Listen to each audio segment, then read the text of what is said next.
Pensée rapide, paroles tranchantes, curiosité insatiable. Marc Boilard dissèque la société avec une ironie chirurgicale. De nos super participants à l'émission, Maxime Trouleau, Trouleau à pâte, on l'aime beaucoup. C'est un Français et il est actuellement en France, littéralement à Paris, Max. Salut Maxime. Salut Marc, salut. Hello! T'es-tu bel et bien à Paris? Est-ce que tu sues? Oui, là je suis en banlieue, là je suis chez mes parents, mais demain je passe la journée à Paris, effectivement. Bon, on est par téléphone, on va essayer de faire ça prompt. Décris-nous tout ce que tu vois, que tu constates de cette canicule-là qui est quand même dans une petite pente descendante, puis ça se peut que ça remonte à un rien. Anyway, c'est pas la dernière, bien au contraire. Puis aussi la question de la climatisation. Alors, je t'écoute. Ouais, bah écoute, là pour le coup, j'ai pas mal de chance parce que les températures sont redescendues depuis 3-4 jours. Mais ça devrait remonter surtout sur le sud de la France. Et en fait, là, la France vient de subir vraiment genre 2 énormes canicules. Donc, pour avoir un troisième épisode là, des ce week-end, notamment à Nice, à Marseille, pour ceux qui connaissent un peu le sud de la France. Oui. Mais il y a eu des températures. Écoute, on a battu tous les records de température par endroit. C'est assez dingue. Il y a d'ailleurs ce matin là, les chiffres qui ont été publiés, le nombre de morts, de gens qui sont morts en France de chaud. Il y a 2025 morts de chaud. Et en fait, il y a une vraie prise de conscience. Ça a rappelé même l'épisode de 2003. En France, en 2003, il y a eu une énorme canicule qui était moins longue que cette année et que les années précédentes, mais très intense. Et écoute-moi, en 15 jours, en 2003, en France, il y a eu 15 000 morts. C'est hallucinant. Ça a été vraiment l'été le plus meurtrier. En France, j'ai dit, toi, c'est quand même des gens qui meurent de chaud chez eux. C'est quand même dingue de dire ça en France, dans la 6e puissance du monde.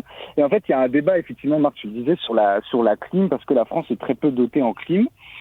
Et c'est un vrai débat, politique. Ça a été un peu tabou, d'ailleurs, parce que la clim, c'était vu comme polluant, c'est pas la solution à tout, il fallait trouver des alternatives, etc. Et on a pris une tournure politique, comme on voit souvent en France, à l'Assemblée, qui se déchire, même en plein été, etc. Donc, c'est assez lamentable ce qu'on voit. C'est quand même 15 000 morts, là, on en a 2 000, on peut en craindre plus, parce que la France est sous-équipée à ce niveau-là. Donc tu as l'extrême droite, le Rassemblement national, donc le parti de Marine Le Pen, qui a déjà prévu un plan clim partout en France s'ils sont élus l'année prochaine. Du côté des écologistes de l'extrême gauche, c'est limite du tout, ou alors en tout cas seulement dans les écoles, dans les hôpitaux. Et je regardais les chiffres, effectivement, dans nos écoles, en plus, tu sais, c'est comme au Québec, un peu partout, tu as des écoles qui sont vétustes, où le chaud passe à travers les fenêtres, etc. Et je regardais, il y a 7% seulement des écoles qui sont moins de 10% marquent dans les hôpitaux.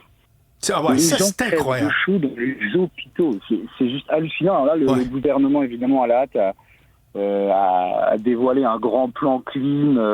Je sais plus, il y a environ 30 000 clims là, qui vont être installés un peu partout en France et ça va se développer tout l'été, je pense, les années suivantes. Mais tu as des endroits, parce qu'en fait, la question, c'est de savoir est-ce que les Français, les particuliers, est-ce qu'on doit généraliser cette clim pour se loger? Moi, je vais te raconter mon histoire. Oui. J'ai vécu à Paris pendant des années avec ma copine et mon petit chien en dessous des toits à Paris. Donc, les toits, pour ceux qui connaissent la capitale de la France, c'est les toits en zinc.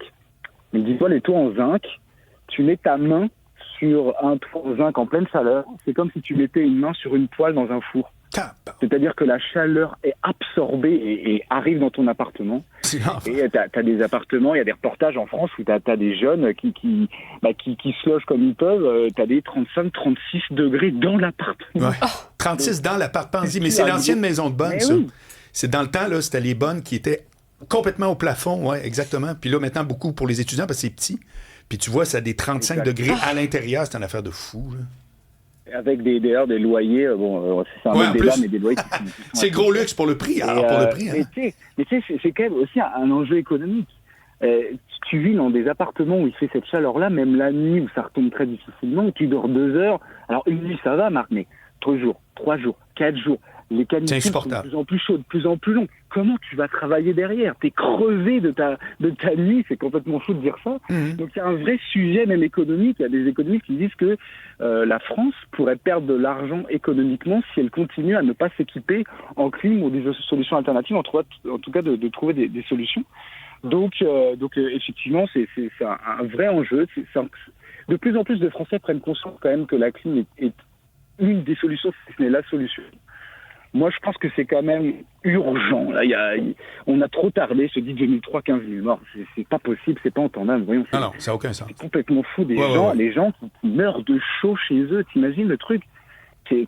Dans des pays du tiers-monde, ça peut limite s'expliquer. Dans un pays comme la France, c'est pas possible, c'est pas entendable. Merci beaucoup, Maxime. Effectivement, faut réfléchir à plus de trucs, mais à plus de solutions. Mais je pense qu'il faut absolument en France généraliser la clim. À Montréal, je suis arrivé, j'avais la clim, ça m'a changé la vie. Ah ben c'est clair. Bon, t'as entièrement raison. Merci beaucoup. Merci, Maxime Trouleau. Salut, Marc. Bye.